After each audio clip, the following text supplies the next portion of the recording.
नमस्कार दोस्तों, मेरा नाम मोहित है और मैं एक ऑटो ड्राइवर हूँ। दिन हो या रात, जब भी मुझे सवारी मिलती है, जहाँ जाने के लिए कहती है, मैं उधर ही जाने के लिए तैयार हो जाता हूँ। पर एक बार मेरे साथ में एक ऐसी घटना घटी जिसे मैं जब भी याद करता हूँ तो मेरा दिल दहल जाता है, क्योंकि वह घटना शायद मैं कभी नहीं भूल पाऊँगा। लेकिन आज मैं आपको उस दिन का सारा हाल बताऊँगा कि मेरे साथ में उस दिन क्या हुआ था। मैं रोज घर से 8:30 या 9 बजे के तकरीबन ऑटो लेकर निकल जाता हूँ, क्योंकि मेरे घर में 2 बच्चे हैं जो स्कूल जाते हैं और उनको तैयार करने, नाश्ता करवा कर स्कूल भेजने में मुझे थोड़ा सा टाइम लग जाता है। मेरी पत्नी घर पर नहीं रहती और वह कहीं और रहती है, जिसके कारण मुझे रात को जल्दी घर वापस आना पड़ता है। रात को 9 बजे अक्सर कर मैं घर वापस आ जाता हूँ। पर एक दिन मुझे थोड़ा ज़्यादा रात हो गई, दूर जाना पड़ा और इस वजह से मुझे आते आते लगभग 10 बज गए होंगे। मैंने सोचा अब कहीं रुकना नहीं है, सीधे घर ही पहुँचना है और मैं काफ़ी तेज़ रफ्तार से ऑटो चला रहा था, क्योंकि घर अभी काफ़ी दूर था, लगभग 30 किलोमीटर। इसलिए मैं बहुत तेज़ी से ऑटो चला रहा था और रास्ते में इतना बड़ा जंगल भी पड़ता था जो कि खतरनाक और खौफनाक माना जाता था, क्योंकि वहाँ हाथी सड़क पर आ जाते थे। कई बार तो ऐसा होता था कि उत्तराखंड के पहाड़ों और जंगलों में अक्सर ऐसा सुनने को मिलता था कि कोई हाथी आया और किसी ट्रक या गाड़ी को पलट कर चला गया। मैं इस समय ऋषिकेश के डोईवाला के बीच जंगल में था और वहीं से होकर मेरा रास्ता गुजरता था। अंधेरी रात थी और सुनसान इलाका था। इस समय मुझे यही डर था कि कोई जानवर न निकल आए। कभी कभी बाघ भी आकर हमला कर देते थे। जंगल काफ़ी दूर तक फैला हुआ था और उस गहरे सन्नाटे में बस ऑटो की आवाज़ सुनाई दे रही थी। लेकिन तभी अचानक ऑटो की लाइट से एक महिला दिखाई देती है जो ऑटो की तरफ हाथ दे रही थी। मैंने सोचा कि अंधेरी रात है और यह महिला यहाँ पर कैसे खड़ी है। मेरा मन था चाहे कुछ भी हो जाए, लेकिन मैं ऑटो को नहीं रोकूंगा और किसी को नहीं बिठाऊंगा। मुझे बस जल्दी घर पहुंचना है, क्योंकि मेरे बच्चे अकेले हैं। तभी मैंने देखा अचानक वह महिला रोड के बीचों बीच आ गई और मैंने अपना ऑटो इतनी जल्दी रोक पाना संभव नहीं था।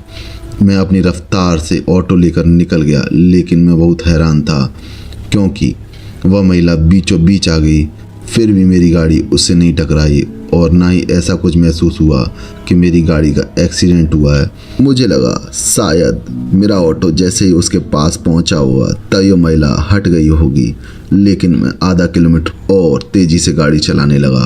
तभी मुझे ऐसा कुछ महसूस हुआ जिसे देखकर मेरा दिल दहल उठता है।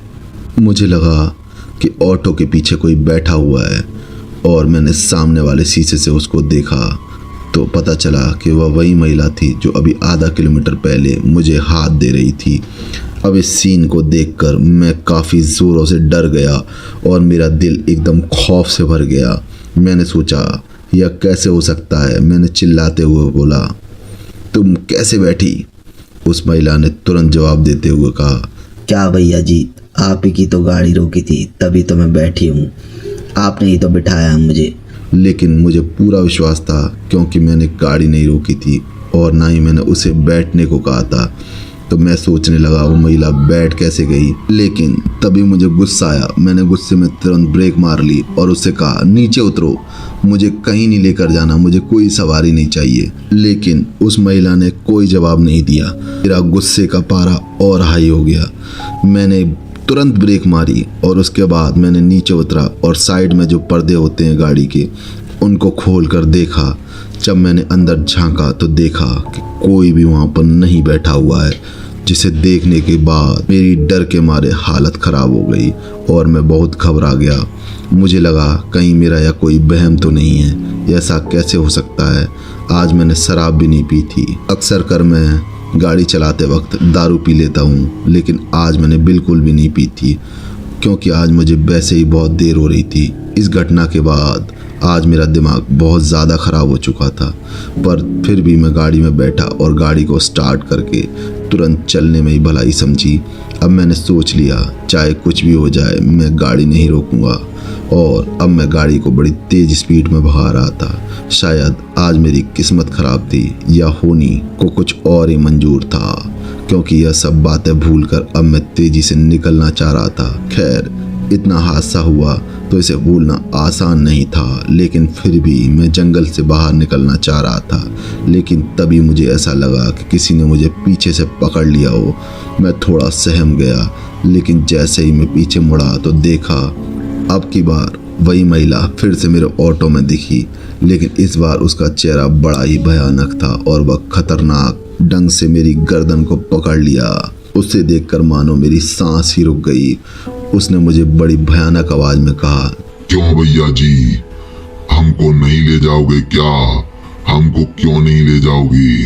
चलो कोई बात नहीं, अब हम ले जाएंगे आपको। अब तुम चलोगे मेरे साथ। उस महिला का इतना कहना था कि मेरे हलक से आवाज में ही नहीं निकल पा रही थी। तब ये महिला पीछे की तरफ बढ़ी और जोर से खींचने लगी। मैं अपने आप को संभाल नहीं पा रहा था।